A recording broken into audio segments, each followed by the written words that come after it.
Hi there, this is Gary Ryan Blair with a great message titled, The Future is Faster Than You Think. See, the goals that I strive to achieve with each post is challenging you and your paradigm in ways that are designed to accelerate your performance, to grow your might, and to increase your overall win rate. And this particular message provides a precedent look at your impending future. So if you're ready, let's get after it. If PayPal co-founder Peter Thiel could do it all over again, he said that he would start thinking bigger sooner. He said, if I could go back 20 or 25 years, I wish I would have known that there was no need to wait. See, I went to college, I went to law school, I worked in law and banking, though not for terribly long. But it wasn't until I started PayPal that I fully realized that you don't have to wait to start something big. Now, the self-made billionaire says that you should take your 10-year life plan and ask yourself, why can't I do this in just 6 months? See, I love these type of questions, as you never know what you're truly capable of until you challenge to think bigger and to deliver faster. Thinking bigger, asking deeper penetrating questions, and dramatically compressing timeframes is a unique quality, as well as a force multiplier strategy that sets the ultra-successful apart from the rest. So allow me to explain what I mean. You see, most of us are local and linear thinkers, living in a global and exponential world, which means our biggest individual challenge is to retrain our linear, which I would call your one step at a time brain, and start projecting exponentially. Now, this isn't easy, but it directly affects your ability to do big, bold, and beautiful things with this one life you've been given. Now, I hope you're game for a crash course in what exponential growth actually looks like and the radical power that it can have. So let's begin with a fun experiment. If you have a child or younger brother or sister, consider giving them the following choice. Option 1, you offer them $1 a day for the next 30 days. Or option 2, where you offer them a penny on the first day, 2 cents on the second day, and then you tell them that you'll continue to double it each day for 30 days. Chances are they'll take the first option, as $30 isn't bad for zero work. But if they took the second offer, what started out with a penny would result in $10 million on day 30. Now we're talking about real growth. Now I want you to remember these numbers and how vital it is to recognize exponential growth. See, we're all familiar with the law of diminishing returns, where at some point, no matter how hard you're working, that your results will be less and less, and you wind up playing a game of subtraction, or even worse, division. But what about just the opposite? What about playing multiplication, as in leaping your way to 10x, 100x, 1000x, or even 10,000x? See, Google's genius futurist Ray Kurzweil has made headlines with his provocative yet often accurate predictions, like that a computer would beat a human in chess, which has already happened, or that self-driving cars would take us everywhere, and that is obviously already starting to take place. But Kurzweil's brilliance isn't in the predictions themselves, but it is in what the predictions represent. See, his core thesis is a little thing called the law of accelerated returns. It states that fundamental measures of information technology follows predictable and exponential trajectories. And the reality of information technology is that it progresses exponentially. 30 steps linearly will get you to 30. 1, 2, 3, 4, step 30, you're at 30.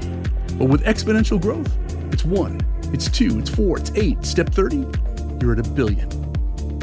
And to put 30 exponential steps into perspective, that means you'll circumnavigate the Earth 26 times. Now, a simple assessment of the history of technology and its impact on growth shows that all change is exponential.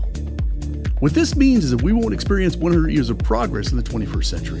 It'll be more like 20,000 years of progress. Now, I suggest you grab your helmet and buckle up, as we're all in for one heck of a ride. The truth is, most people and organizations are preparing themselves for a future that simply does not exist. And while technology is on an unconventional rocket ride from one moonshot to the next, far too many of us remain stuck in the past. See, most people unfortunately operate with slow, flawed, and severely outdated thinking and execution strategies, which are only successful in creating small, and for some, even diminished returns. A moment's reflection will point out that we're multiplying our capabilities as a civilization, and yet we still accept the highly limiting beliefs that important societal change and progress, like re-engineering education, combating crime, innovating in government, medicine, law, and even politics, must take generations. Yet despite irrefutable proof on what we can accomplish in a short amount of time, most of us remain firmly fixed in the comfort zone and follow pre-prescribed paths. In its simplest terms, the law of accelerating return states that technological change is exponential and that the rate of change acts much like compound interest. What that means is it increases against the starting point at ever-increasing rates. And it's the reason why we're seeing such exponential, nonlinear growth and rapid changes in technology. And to add further proof as to why you need to get this message, here's a few other accelerating technology laws which validate my points. The first is Kuhme's law that states that the energy required for computation halves every 18 months. From there, we have Kreider's law, which states the amount of information we could store doubles for the same amount of space every 18 months. Then there's Butter's law, which states that the amount of data that we could put through optic fiber cables doubles every 9 months. And then there's Nielsen's law, which states that the bandwidth to the average home doubles every 21 months. And then Swanson's law states that the cost of solar panels drops 25% every doubling of manufacturing capacity. And there's also Haight's law, which states that the amount of light that's generated by an LED advances 20 times each decade, and the price, well, that falls by 90%. Now look closely to see that they all share the same clear path of rapid growth. And it's worth bringing to your attention that almost all of the consumer products that you use are leveraging a number of the technologies I just mentioned simultaneously. And what this means for you and I, as well as for anyone who's interested in being competitive and relevant in the future, is that technological change is accelerating so quickly, and the only viable strategy is to change our way of thinking about achieving rapid success and about upgrading our execution strategies. See, life is way too short to operate with self-limiting beliefs and faulty execution strategies. And it's for those reasons why you want to participate in the 100-Day Challenge, because you'll learn how to get more results in 100 days than most people do over the course of 10 years. So check it out at 100daychallenge.com and make it the very next thing you do.